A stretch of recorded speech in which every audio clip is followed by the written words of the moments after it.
Some of those things that you're asking me to teach you, they're things that you're going to acquire from your own exposure by doing the very thing that you're trying to avoid. Think about that. It's a paradox. You think it should be this, when I'm telling you it's not that, it's this. It's literally going in there trying not to make money. Read price. Try to know where price is going to go, why it should go there from a higher time frame perspective, and submit to that idea all week long. Think about it. I've been trading a live account, folks.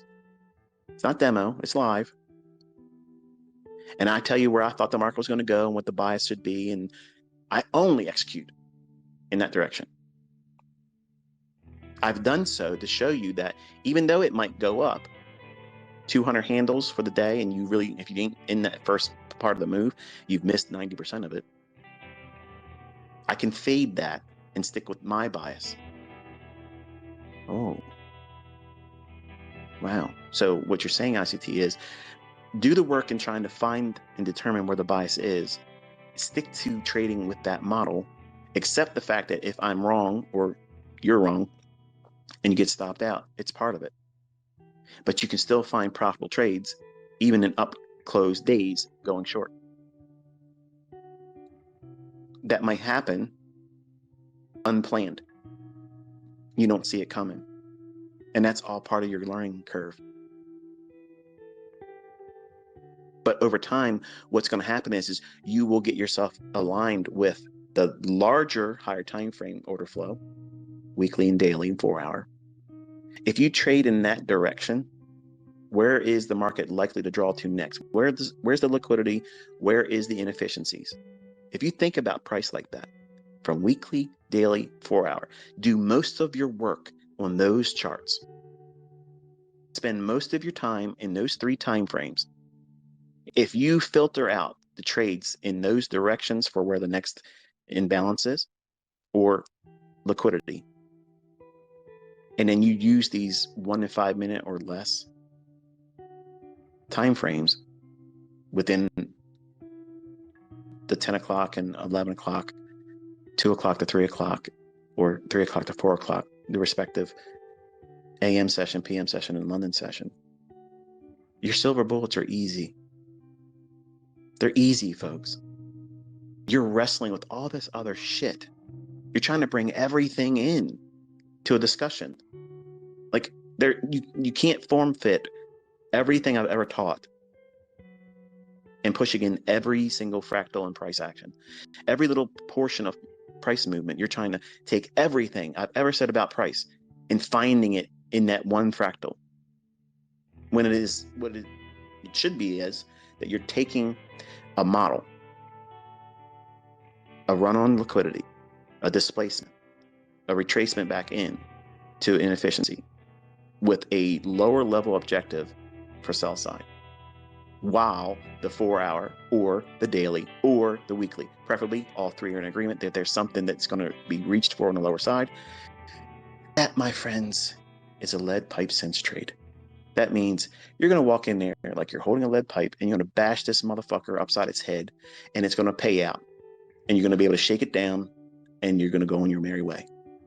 And you're not going to feel any pain. It's going to be a low resistance liquidity run. It's going to be quick. It's going to run right to your target. It's going to have very little drawdown. It's going to fuck around. It's not going to meander around. It's not going to consolidate. It's going to go right to your shit and be done. That's the type of setup you're looking for once a week. That's the shit that gets you out of work. That's your fuck you money. That's the thing that changes the entire trajectory of your life. And nobody can do shit to piss in your cornflakes because you can tell them to go fuck themselves and there ain't nothing they can do, say, or anything to change it. Every week, every day, and it won't fucking stop. That's where I'm taking you. That's the direction I'm pointing to. That's what you're trying to do by learning all this stuff. Not, I want to trade the fucking Reaper. I want to trade the silver bullet on this. I want to trade the optimal trade entry on that. And I want to do this. And I want to. What the fuck? I have all that stuff, yes. But every day when I sit down, I want to go in and find a specific setup. Now, if I see something that jumps off at the time, oh yeah, I'll take that. Why wouldn't I? If you walk down the street and you have a $100 bill on the sidewalk, you're going to pick up? You're going to say, fuck that, I ain't picking that up. I'll let somebody else get that. That's trash. But I'm going out there on a specific day with the intention that my one specific model I want to wait for, I know it's going to be there. See, you don't know that. You don't know them intimately enough. You haven't spent enough time with it. How well do you know your spouse? How well do you know your significant other?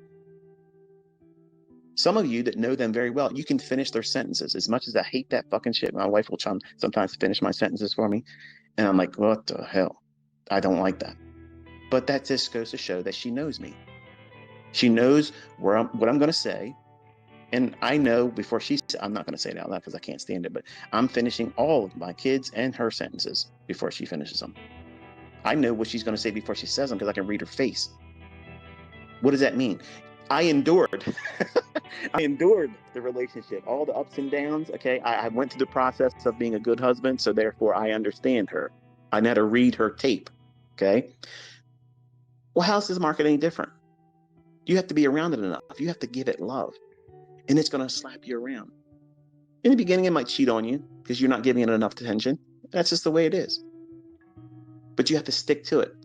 Show the market that you are faithful and you're going to be monogamous with it. You're not going to give up to sports on the weekend. You're going to study the charts. She wants to know she's loved. Okay. In deference to the ladies, he wants to know, do you love him? Price, when you internalize it like that, you make it meaningful. You have a relationship with it. The markets are going to be much more meaningful to you, not adversarial. Now, some of you are laughing and are saying, oh, this guy's bullshit. But how many times have you said, this fucking market, fuck you? You give it the finger. You personified it there too. But what have you done? You vilified it.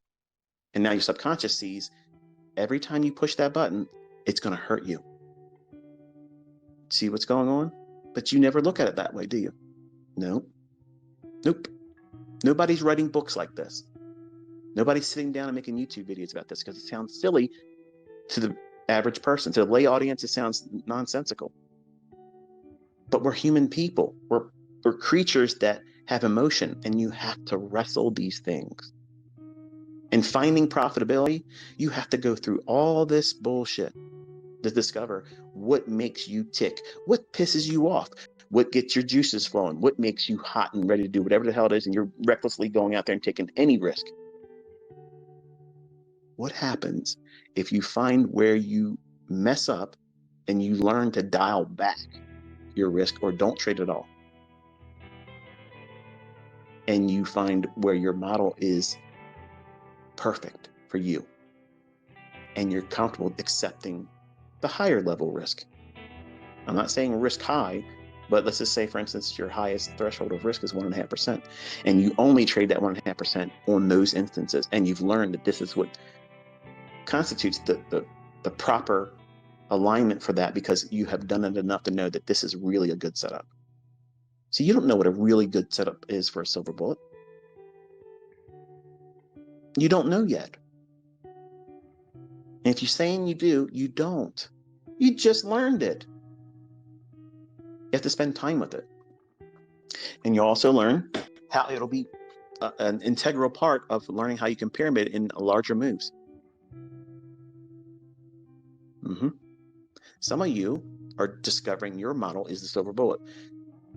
I have students that have already entered the trade at a higher level, and they pyramided in, and then they're adding one more in that fair value gap that's the silver bullet, because they know once it leaves that, Elvis has left the building. If you're not positioned, you missed it. You are chasing price then. Does that make the silver bullet trader only entering there inferior to the other traders? No. And if you think like that, you got to ask backwards. You need to pull your head out of your ass. That's not how you should be thinking about it. What fits you as a trader? What fits you? What fits your unique perspective on looking at price? And in finding a way to turn that into a cookie cutter. In the market, in price action delivery every day is the dough. And you're just going to take your cookie cutter model, silver bullet, optimal trade entry, whatever, and you're going to press it in at the right time. And you're going to pull off, and it's going to look just like you want it to for you.